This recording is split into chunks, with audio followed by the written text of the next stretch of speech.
went down for the very first time in my life ever to visit him today in Orange County in beautiful Newport Beach. I went to the offices of James Bergener and Associates, and we went to lunch, and I made it back to work on time, and here he is on the air waiting for us. It's time for Justice with Sweet James.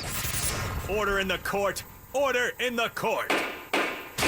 It's time for Justice with Sweet James. Oh, there's only one Sweet James. If you've ever been in a car accident, a motorcycle accident, if a dog has bitten your balls, if an insurance company owes you money, the first call you got to make is to Sweet James Bergener. 800-881-2021. And I even went to the call center today, Matt, where all the calls come in all day and night, 24 hours a day for Sweet James Bergener and Associates. And I met 3 gentlemen that take those calls. And you know what they all had in common? What's that? Big ears? No. What? One more guess? I'll go with a blank stare. No. These are vibrant young people working for James. They had 2 things in common, Matt. 2 things in common. All right, I'll go khakis. No. And that brings me to this. Everybody in Sweet James's office, everybody, men and women, dressed to the nines. I mean, dressed to kill. Wednesday, 10 a.m., Newport Beach, DTK, dressed to kill. They were all dressed to kill, and they're all lawyers. So that's what they all had in common. But I had a wonderful time down there. And Sweet James, Matt's in Chicago. Do you got anything to say to him? Are you going to bring back some Three Floyds? No, I'm not. Come as a matter of fact, on, money. I leave town, and all of a sudden, you have some sort of affair with Petros. You invite him down. You're carousing. Wait a minute. You're hanging out. Wait. I've long been invited down there. This has been a 5-year and there's an invitation to come and drive the RS, Matt. Where have you been? Whatever. I followed James. I don't like this. I followed his Porsche in my truck to the very. Why don't you tell him about the bougie sushi place that we had? Bougie sushi. Yeah, tell him about it, Sweet James. Tell him about it. No, make it sound so good that it'll make Bill Ryder jealous, let alone Matt. Okay. I like sushi. You've seen that little documentary, Jiro Dreams of Sushi, right? On Netflix? Sure you 3 have. Michelin-starred guy. Yeah. I've been there with my chef. Michelin. It's garbage. My place is better. It's amazing. It was amazing. I got to tell you, Matt, and they were still ordering sushi and drinking sake when I left. Keeping it going. Oh yeah. They all Just got your standard work lunch. And sadly, I left my liquor store Lokes and my Dodger hat that I purchased the other day at the table. I don't know. I don't think they've ever had anybody with a Dodger hat and liquor store Lokes go into that sushi place. But we did. We had a wonderful time, and I went down to Sweet James's office, and I put up pictures on the Twitter just now at Petros and Money. I took pictures of his big shredder. They have a shredder that is so big, because a lot of law documents. You understand? Got to shred. There's a shredder so big that it has a key, like a nuclear missile, that has to be turned in order to start the shredding up, because it could take your arm. If you put your face in there, it'd rip your face off. Gone. And and I took a picture of, he had balloons up that say Petros all over the office. It was a little much. Taking a page from my book.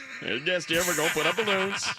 We're going to put your name on the screen on a bunch of TVs. Get some bunting out, but no, they were very nice. It could not have been a better experience. How long have you been in that office, Sweet James? We've been there 6 months, 8 months now.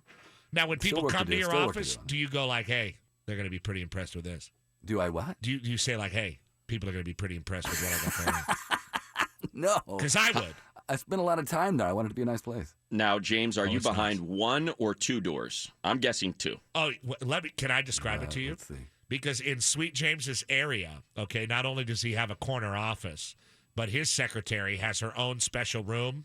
So if he wants to go talk to her about something privately, it can be done. And then there is a whole other room of like 5 assistants right outside, like a swarm. Sweet James Bergener, the best of the best, 800-881-2021. The story I wanted to talk about today, Sweet James, I'm being proactive with the law, is something that we talked about yesterday. Now, I've been aware of this story for the last 20 years of my life, and it's been going on longer than that. It's the Lunada Bay in Palos Verdes and this class action suit against this quote-unquote surf gang known as the Bay Boys. Now, I didn't want to give you too much of my own experience when it came to this. I wanted you to look at it, the lawman that you are, and tell us what you make of it. Can they break up the Bay Boys? Do you know what? They might. It's an interesting take on to classify them as a gang, a dangerous gang. And if they're classified as such, they could be prohibited from hanging out together. So it's got some legs. What is, James, and I don't know, how deep you can go on this, the ruling about beaches in public versus, obviously there are no private beaches. We remember the fight that David Geffen had up at the Malibu Colony, but down in Orange County we have some. Who can forget? Yes. So what is the ruling? What kind of access are they supposed to have? What does the law say needs to happen for people to have access to these spots, like the spot where the Bay Boys are? Well, here it's a public area, but you have these I guess trust fund thugs, right, that are preventing people to enjoy this beach. So they want to break that up, and the way they're doing that is they're bringing this action. So the law is that the beach is public. It's a public beach. TFT, hashtag TFT, trust fund thug. It is a public beach, but it's not been public literally in like 3.5 decades. No one can go down there without getting TFT. Exactly. So, but can they really prove that that's a gang? Can they really say, hey, these guys are a gang? Yeah, there's going to have to be a couple of things that have to happen. Number one, the court has to certify it as a class action. And the court will look at that and say, okay, everyone's suffering the same sort of issues. And if so, is this the cause? And that's likely to happen. And then they're going to have to show, are they a nuisance? Are they stopping people from enjoying this beach?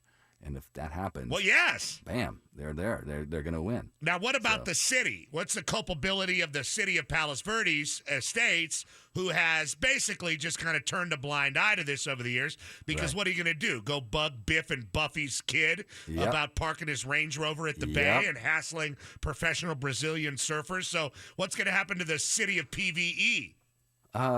Some big attorney costs, some big attorney fees, maybe a fine, and they might have to pay some compensation to people who have like their tires slashed or something like that. Oh, yeah. I don't think it's going to be that big, but it's a public shaming is what it is. They're going to get spanked. If you were told, James, you had to represent one side in this fight, which side? Ooh. Because you want to have that perfect record intact. Which side would you want to represent? Do you know what? I grew up watching North Shore, right? I always root for the underdog. So you're repping the Bay Boys, huh?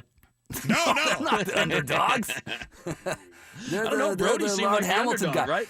To this day, I guess Lord Hamilton's a nice guy. If I saw him in real life, I would hate him. I hate him from that movie. Hey, Burkhardt cheats. Burkhardt is a cheater. That's you right. You snaked my board. Yeah. All right, sweet James. You took his stuff. You pound him. So, Bay Boys bad. Class action lawsuit guy from El Segundo good. I think he's got some. I think it's a novel approach. I'm interested to see how it goes, and it's got legs. When they open up the bay, will you buy like the most expensive paddleboard out there, and we can go paddle out and just go sit out there? If you go with me, the thing now, there's barely ever any waves there, but when there are, don't go out there and surf.